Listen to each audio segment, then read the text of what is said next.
¿Te has preguntado alguna vez qué dice la Biblia sobre los errores más graves que podemos cometer? ¿Cuáles son los pecados que no solo nos alejan de Dios, sino que también causan un profundo daño a nuestras almas y a quienes nos rodean? Hoy nos sumergiremos en el corazón de las Escrituras para explorar los 5 pecados más mortales según la Biblia. Estas son más que simples reglas, son las trampas que pueden alejarnos de una vida de gracia, propósito y paz. Entenderlos no se trata solo del temor al castigo, sino de vivir en armonía con la voluntad de Dios y encontrar la verdadera libertad en la fe. Empecemos juntos este viaje. Y al final de este video, tal vez veas el pecado bajo una luz completamente nueva, no como una lista de cosas que debes y no debes hacer, sino como algo que afecta tu corazón, tu vida y tu eternidad.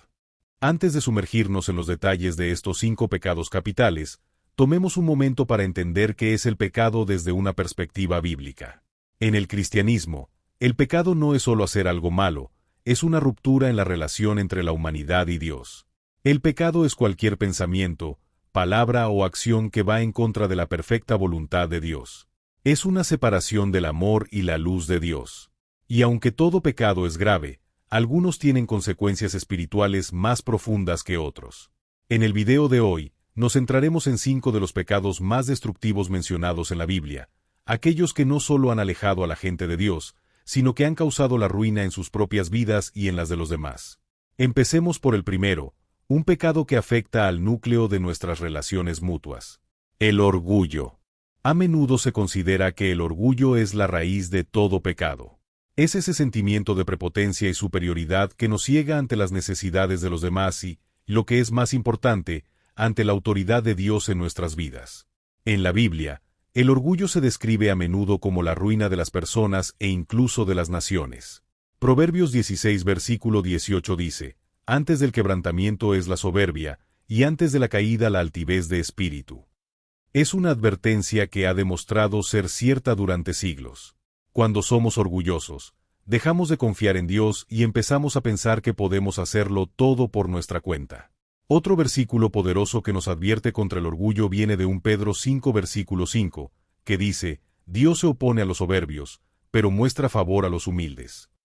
Esto significa que cuando nos exaltamos, terminamos poniéndonos en oposición a Dios. Pero cuando nos mantenemos humildes, encontramos su gracia y favor. Pensemos en algunos ejemplos bíblicos.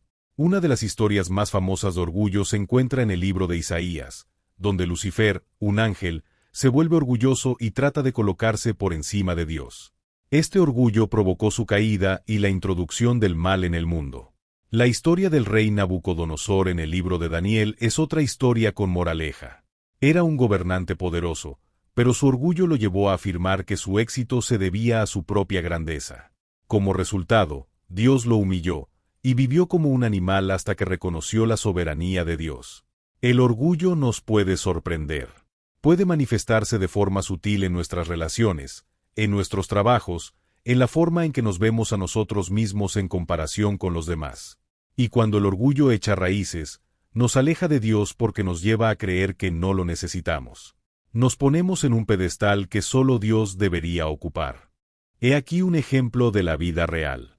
Piensa en cómo el orgullo puede manifestarse en el lugar de trabajo. Tal vez hay alguien que siempre necesita tener la razón, que se niega a escuchar las ideas o aportes de los demás. Esta persona puede atribuirse el mérito de un trabajo que no ha hecho o evitar pedir ayuda porque no quiere parecer débil. Puede alienar a sus colegas actuando como si estuviera por encima de los demás. Con el tiempo, ese orgullo provoca tensiones, aislamiento e incluso fracaso.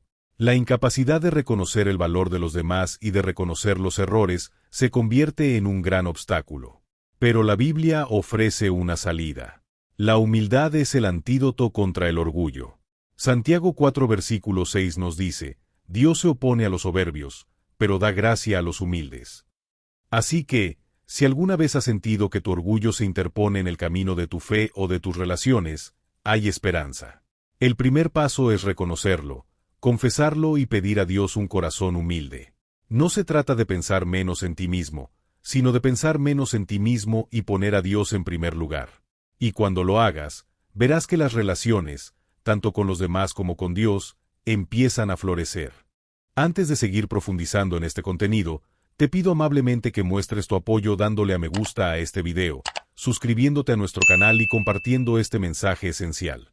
Ahora, pasemos a otro pecado mortal que puede envenenar nuestros corazones. La envidia. ¿Alguna vez has mirado la vida de otra persona y has pensado, ¿por qué ellos? ¿Por qué no yo? Es un sentimiento común, pero cuando ese sentimiento se convierte en envidia, se vuelve peligroso. La envidia es más que desear lo que otra persona tiene, es resentirla por tenerlo. Y ese resentimiento puede convertirse en amargura, odio e incluso violencia. En la Biblia, lo vemos claramente en la historia de Caín y Abel. Caín envidiaba a Abel porque Dios favoreció la ofrenda de Abel sobre la suya. Esa envidia llevó a Caín a cometer el primer asesinato registrado en las Escrituras, matando a su propio hermano. Santiago 3 versículo 16 nos advierte sobre el caos que trae la envidia, porque donde hay envidia y ambición egoísta, allí hay desorden y toda práctica perversa. Es un pecado que puede destruir amistades, familias y comunidades porque nos ciega ante las bendiciones de nuestra propia vida. En lugar de estar agradecidos, nos consumimos por lo que no tenemos. Otra escritura que habla del poder destructivo de la envidia es Proverbios 14:30, que dice, un corazón en paz da vida al cuerpo, pero la envidia pudre los huesos. Este versículo ilustra poderosamente cómo la envidia no solo daña a los demás, sino que nos corroe por dentro. Cuando permitimos que la envidia eche raíces, corroe nuestra alegría, nuestra paz y nuestra capacidad de apreciar las cosas buenas que tenemos. En la vida real, la envidia se manifiesta a menudo de forma sutil pero dañina. Piensa en las redes sociales. ¿Con qué frecuencia nos desplazamos a través de nuestras redes sociales viendo a otros publicar acerca de sus vacaciones, sus promociones, sus vidas aparentemente perfectas? Es fácil sentir que nos estamos perdiendo algo, que nuestras vidas no están a la altura. Y antes de que nos demos cuenta, esa observación inocente se convierte en resentimiento. Es posible que empecemos a evitar o incluso a criticar a las personas que antes nos importaban, todo porque nos centramos en lo que no tenemos, en lugar de en lo que sí tenemos. Un ejemplo del mundo real podría verse en el lugar de trabajo. Tal vez hayas trabajado duro para conseguir un ascenso, pero en su lugar lo consigue otra persona. Al principio, estás decepcionado, es natural. Pero con el tiempo, si no se controla, esa decepción se convierte en envidia. Empiezas a sentir resentimiento hacia esa persona, a evitarla o incluso a intentar socavar su éxito. La envidia no solo daña tu relación con esa persona, sino que también se come tu propia paz y satisfacción con tu trabajo. Pero hay una cura para la envidia, y es la satisfacción. Filipenses 4 versículo 12 al 13 habla de aprender el secreto de estar contento en cualquier situación. No es fácil, especialmente en un mundo que nos compara constantemente con los demás, pero cuando nos centramos en las bendiciones de Dios en nuestras propias vidas, empezamos a darnos cuenta de que no nos falta nada.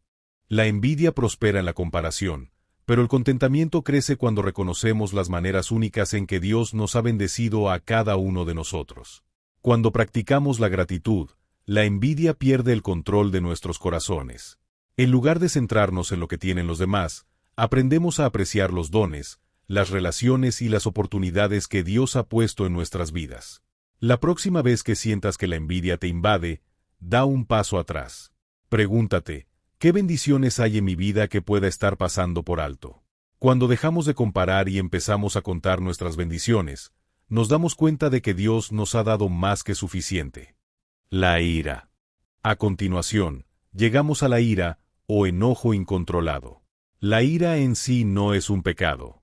La Biblia incluso dice en Efesios 4 versículo 26, en tu enojo, no peques. Pero cuando el enojo se convierte en ira, cuando nos consume y nos lleva a arremeter o a buscar venganza, es cuando se vuelve mortal. La ira destruye, rompe relaciones, comunidades y, a veces, incluso a nosotros mismos. En Mateo 5 versículo 22, Jesús advierte, pero yo os digo que todo el que se enoje contra su hermano será reo de juicio. Está hablando del tipo de ira que se encona y crece, que se convierte en odio y desprecio. Otro versículo que destaca el poder destructivo de la ira viene de Proverbios 29 versículo 11, que dice, los necios dan rienda suelta a su furia, pero los sabios acaban por calmarla. Este versículo nos recuerda que cuando dejamos que la ira tome el control, actuamos tontamente, creando más daño del que podríamos darnos cuenta. La verdadera sabiduría se encuentra en el autocontrol, no en permitir que nuestra ira explote sin control. Piensa en la historia de Moisés. Era un gran líder, elegido por Dios para sacar a los israelitas de Egipto. Pero su ira se apoderó de él cuando golpeó la roca con rabia en lugar de hablarle como Dios le había ordenado. Este acto de ira descontrolada le impidió entrar en la tierra prometida. Incluso un hombre tan fiel como Moisés permitió que la ira le costara caro. La ira puede sentirse justificada en el momento, especialmente cuando hemos sido agraviados. Ya sea una traición, una injusticia o simplemente un sentimiento de falta de respeto, la ira puede parecer una respuesta natural. Pero Dios nos llama a algo más elevado que el perdón. Romanos 12 versículo 19 dice, «No os venguéis, queridos amigos, sino dejad espacio para la ira de Dios, porque escrito está, mía es la venganza, yo pagaré, dice el Señor». Perdonar no significa ignorar la justicia, sino confiar en que Dios se encargará de ella a su tiempo y a su manera. En la vida real, la ira aparece a menudo en nuestras relaciones más cercanas. Piensa en una discusión familiar. Quizá una persona se siente agraviada o poco respetada y responde con palabras duras o incluso con agresiones físicas. Esa ira, cuando no se controla, puede destrozar familias. Tal vez sea un padre que explota de ira contra su hijo o un cónyuge que arremete con frustración. El daño causado en esos momentos puede tardar años en curarse, si es que alguna vez lo hace. La ira deja profundas cicatrices, no solo en aquellos a quienes la dirigimos, sino también en nosotros mismos, ya que a menudo conduce al arrepentimiento y la culpa. Otro ejemplo es la ira al volante. Algo tan simple como que alguien nos corte el paso en el tráfico puede encender el fuego de la ira en nuestro interior. De repente, nos ponemos a gritar, a tocar el claxon e incluso comenzar una persecución, dejando que esa ira momentánea dicte nuestro comportamiento. Al principio parece inofensivo, pero todos hemos visto historias en las que la ira al volante se convierte en violencia o incluso en tragedia. Pero hay una manera de liberarse de las garras de la ira, y es a través del autocontrol y el perdón. Santiago 1 versículo 19 nos recuerda, todos debemos ser rápidos para escuchar, lentos para hablar y lentos para enojarnos, porque la ira humana no produce la justicia que Dios desea. Cuando nos detenemos, respiramos y elegimos responder con paciencia en lugar de con ira, reflejamos el corazón de Dios. Así que, cuando sientas surgir esa oleada de ira, pregúntate, ¿qué me costaría si dejara que este enfado se convirtiera en ira? ¿Podría destruir una relación, romper la confianza o alejarme de la paz de Dios? Recuerda que el perdón y el autocontrol no son signos de debilidad, sino de fortaleza. Y a través de la gracia de Dios, podemos elegir romper el ciclo de la ira y abrazar la paz. La lujuria. La lujuria es otro pecado sobre el que nos advierte la Biblia. A menudo se piensa en ella en términos de deseo sexual, pero puede ir más allá. La lujuria es un deseo abrumador por algo, ya sea una persona, poder o riqueza material, que nos aleja del diseño de Dios. En Mateo 5 versículo 28, Jesús dice algo sorprendente, pero yo os digo que cualquiera que mira a una mujer con lujuria, ya adulteró con ella en su corazón. Esto nos muestra que el pecado no se trata solo de acciones, sino de la condición de nuestros corazones. La lujuria comienza en la mente y el corazón mucho antes de manifestarse en acciones externas. Distorsiona la forma en que vemos a las personas, y al hacerlo, nos lleva a un pecado más profundo. Otro versículo que habla del peligro de la lujuria viene de un Juan 2 versículo 16, que dice, «Porque todo lo que hay en el mundo, los deseos de la carne, los deseos de los ojos y la vanagloria de la vida, no proviene del Padre, sino del mundo». Esto nos recuerda que la lujuria es parte del quebrantamiento del mundo, y nos aleja de las intenciones puras y santas de Dios para nosotros. La lujuria nos lleva a centrarnos en deseos temporales y fugaces en lugar de en lo que verdaderamente importa en nuestra relación con Dios y con los demás. La lujuria es peligrosa porque distorsiona nuestra visión de las personas y los objetos. En lugar de ver a las personas como hechas a imagen de Dios, empezamos a verlas como cosas para satisfacer nuestros propios deseos. Es un pecado que puede romper la confianza, arruinar matrimonios y provocar un profundo dolor personal. Consideremos la historia del rey David y Betsabé en 2 Samuel.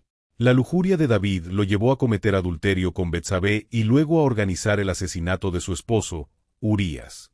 Las consecuencias de sus actos fueron devastadoras, no solo para él, sino para toda su familia y su reino. En el mundo actual, la lujuria está en todas partes, desde los medios de comunicación hasta la publicidad, a menudo se normaliza e incluso se fomenta. Para muchos, la lucha contra la lujuria se manifiesta en el consumo de pornografía, que se ha generalizado. Aunque pueda parecer inofensiva o incluso aceptable para la sociedad, distorsiona nuestra capacidad para formar relaciones sanas y amorosas. La lujuria, en esta forma, puede conducir a la adicción, a la ruptura de la confianza e incluso a una sensación de vergüenza o vacío que solo crece con el tiempo. Tomemos un ejemplo de la vida real. Imaginemos a alguien que persigue constantemente la riqueza o el estatus porque cree que le aportarán felicidad o satisfacción. Puede que empiece a trabajar en exceso, descuidando a su familia o su salud, todo por conseguir más. Este deseo abrumador puede ser una forma de lujuria, un deseo de poder o éxito. Y al igual que con la lujuria sexual, puede conducir a la destrucción de las relaciones, al agotamiento físico y mental, y en última instancia, a una sensación de vacío espiritual. Pero hay esperanza en la pureza. La Biblia nos llama a algo más elevado, a una vida de santidad. En 1 Tesalonicenses 4 versículo 3 al 4, leemos: La voluntad de Dios es que seáis santificados, que evitéis la inmoralidad sexual, que cada uno de vosotros aprenda a controlar su propio cuerpo de manera santa y honorable. Dios no espera que luchemos esta batalla por nuestra cuenta. Cuando pedimos su fuerza y su guía, Él nos ayuda a liberarnos de las cadenas de la lujuria y a vivir en la libertad de la pureza. Y la pureza no se trata solo de abstenerse de los deseos pecaminosos, sino de llenar nuestros corazones y mentes con cosas que honran a Dios. Filipenses 4 versículo 8 nos anima a centrarnos en todo lo que es verdadero, todo lo que es noble, todo lo que es justo, todo lo que es puro, todo lo que es amable, todo lo que es admirable. Al enfocarnos en estas cosas, desviamos nuestra atención de los deseos destructivos y nos movemos hacia una vida de plenitud, paz y piedad. Si has luchado con la lujuria, ya sea en tus pensamientos, acciones o deseos, recuerda que Dios ofrece gracia. Siempre hay un camino de regreso. Volviéndonos a Él, pidiéndole perdón y buscando llenar nuestros corazones con su verdad, podemos liberarnos de las garras de la lujuria y vivir en el gozo y la libertad que vienen con la pureza. Por último tenemos a la avaricia, el deseo insaciable de más. La codicia a menudo se disfraza de ambición o éxito, pero tiene sus raíces en la insatisfacción con lo que tenemos. Es una sed que nunca puede saciarse porque está impulsada por la falsa creencia de que más riqueza, más poder o más posesiones nos traerán la felicidad. No importa cuánto ganemos, nunca nos parece suficiente. En Lucas 12 versículo 15, Jesús dice: Cuidado. Guardaos de toda clase de avaricia, la vida no consiste en la abundancia de bienes. Esto es un recordatorio de que la verdadera alegría y plenitud provienen de una relación con Dios, no de las cosas que acumulamos. La avaricia es peligrosa porque nos convence de que nuestro valor está ligado a lo que poseemos y no a lo que somos en Cristo. Otro versículo poderoso sobre la codicia se encuentra en 1 Timoteo 6 versículo 10, que dice: Porque raíz de todos los males es el amor al dinero. Algunos, ansiosos de dinero, se han extraviado de la fe y se han traspasado a sí mismos con muchas penas. Nótese que no dice que el dinero en sí sea malo, sino que el amor al dinero, la obsesión por la riqueza y las cosas materiales pueden alejarnos de Dios y no traer más que penas al final. La Biblia nos da un ejemplo vívido de la codicia en la historia del joven rico. Lo tenía todo: riqueza, estatus, influencia. Pero cuando Jesús le dijo que vendiera sus posesiones y le siguiera, el joven se alejó triste porque su corazón estaba atado a su riqueza. Su deseo de posesiones terrenales pesaba más que su deseo de vida eterna con Dios. Esa es la trampa devastadora de la codicia. Nos ciega a lo que realmente importa y nos mantiene encadenados a cosas que nunca satisfarán nuestras almas. En la vida real, a menudo vemos que la codicia se manifiesta en la búsqueda de más riqueza o poder a costa de los demás. Pensemos en un director general que recorta continuamente los salarios o las prestaciones de sus empleados para maximizar los beneficios. Puede que su empresa prospere económicamente, pero las vidas de los trabajadores se resienten y las relaciones dentro de la organización se deterioran. La codicia conduce a la explotación porque valora más las cosas que las personas. Tanto si se trata de empresas que acaparan riquezas como de individuos que persiguen símbolos de estatus, la codicia nos aísla y nos hace centrarnos en las posesiones en lugar de en las relaciones. Un ejemplo más personal podría encontrarse en las familias. Tal vez uno de los padres trabaje incansablemente para alcanzar el éxito financiero, creyendo que proporcionar riqueza material traerá la felicidad a la familia. Pero al hacerlo, descuidan el tiempo con su cónyuge y sus hijos, perdiéndose momentos y relaciones importantes en pos de más. Con el tiempo, esas relaciones se resienten, dejando una sensación de vacío a pesar del éxito financiero. La riqueza no llena el vacío creado por la ausencia de una conexión significativa. Pero Dios nos llama a una generosidad mayor. En 2 Corintios 9 versículo 7 leemos: «Cada uno de vosotros de lo que haya decidido en su corazón, no de mala gana ni por obligación, porque Dios ama al dador alegre». La generosidad es el antídoto contra la avaricia. Cuando damos libre y alegremente, rompemos el dominio que el materialismo ejerce sobre nosotros. Cambiamos nuestro enfoque de lo que podemos ganar a cómo podemos bendecir a los demás. Dar no es solo dar dinero, es dar nuestro tiempo, nuestros talentos y nuestro amor a los que nos rodean. La generosidad nos libera de las cadenas de la codicia y nos permite vivir con el corazón y las manos abiertos. Nos enseña que la vida son las relaciones, no las posesiones. Proverbios 11 versículos 25 dice: «Una persona generosa prosperará, quien refresca a otros será refrescado». Este versículo nos muestra la hermosa paradoja de la generosidad. Cuanto más damos, más recibimos, no necesariamente en cosas materiales, sino en la riqueza del amor, la paz y la plenitud que proviene de alinear nuestros corazones con la voluntad de Dios. Así que, cuando sientas la atracción de la avaricia, ese deseo de más, esa sensación persistente de que lo que tienes no es suficiente, haz una pausa y reflexiona.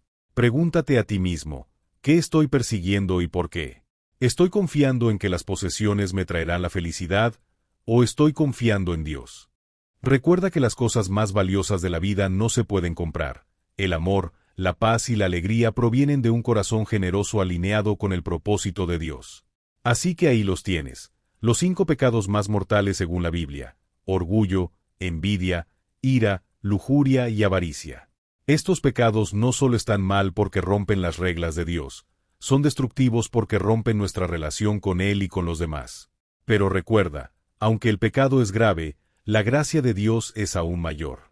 No hay pecado demasiado grande para el perdón de Dios. La clave es el arrepentimiento, alejarse del pecado y volverse hacia Dios. Él siempre está dispuesto a darnos la bienvenida, no importa lo lejos que nos hayamos desviado. Si alguno de estos pecados te resuena, no te desanimes. Todos nos quedamos cortos, pero a través de Jesús, tenemos el poder de vencer. Pídele a Dios fortaleza, guía y gracia para vivir una vida que honre a Dios. Gracias por acompañarme en este viaje para descubrir los 5 pecados más mortales según la Biblia. Si ha disfrutado de esta exploración, no deje de suscribirse a nuestro canal para obtener más información sobre los misterios ocultos de las Escrituras. Sigamos explorando juntos el rico simbolismo y los profundos mensajes que encierran los textos sagrados y que conforman nuestra fe y nuestra comprensión de lo divino. Que Dios te bendiga y hasta la próxima.